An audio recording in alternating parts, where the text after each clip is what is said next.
Surrealment, minkejja sentenza wara l-oħra tal-qorti u minkejja li issa l-kważi sena sħiħa ilna nafu li l-poplu Malti u ġie frodat minn Vital u Stewart brabta ma' tliet sptarijiet f'kollużjoni mal-gvern, il-Prim Ministru Robert Abela qed jibqa' jiddefendi l-aġir tal-membri tal-Kabinet. Membri li wħud minnhom għadhom jiffurmaw parti mill-Kabinet tiegħu stess.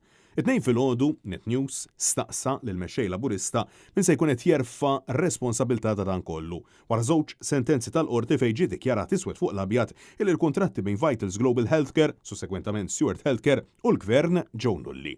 Mill-qorti tal-appell tiddikjara illi min suppost kellu jiddefendi li ċittadini Maltin u Awċin spiċċa jiddefendi l-interessi tal-barrani. Iżda Robert Abela sal-lum għadu qed jinsisti illi il-ministri tiegħu aġixxew b'mod ġust rigward il-kwistjoni ta' Stewart. Għandek il-Ministru Chris Fern ma kienx fil-kabinet, il-Ministru Ian Burch ma kienx dak il-kabinet, il-Ministru Obbonici ma kienx dak il-kabinet, Michael Falzon ma kienx dak il-kabinet. U l-Ministru kollha kemm huma, l-Ministru kollha li semmejt għandi fiduċja sħiħa fl-abbiltajiet tagħhom, inkluż fuq il-kwistjoni ta' Stewart mexew bl-aktar mod korrett. Kien biss grazzi għal kawża miftuħa mid-Deputat Nazzjonalista dak iż-żmien kap tal-Partit Nazzjonalista Adrian Delija u l-Oppożizzjoni Nazzjonalista illi il-Maltin u l-Awċin reġgħu ħadu lura l-isptarijiet ta' Karen Grek, San Luqa u dak ġenerali Tawdex.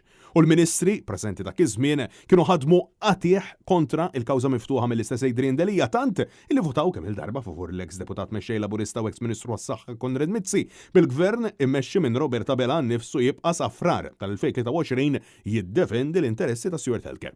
U wara illi ġimgħa ilu keċċa lill-issa eks-Ministru Aron Farrugia mill-Kabinett tal-Ministri fejn skontu għamel dan għall-interess nazzjonali, għall-istess interess nazzjonali għadu ħadd ma refa' responsabilità ta' din l-akbar frodi, l-akbar skandlu ta' kollużjoni minn flus il-poplu Malti u Awċi. U sal-lum il-poplu għadu qed jistenna li jintroddulu lura l-400 miljun euro il-insterqu permezz ta' dan id-deal.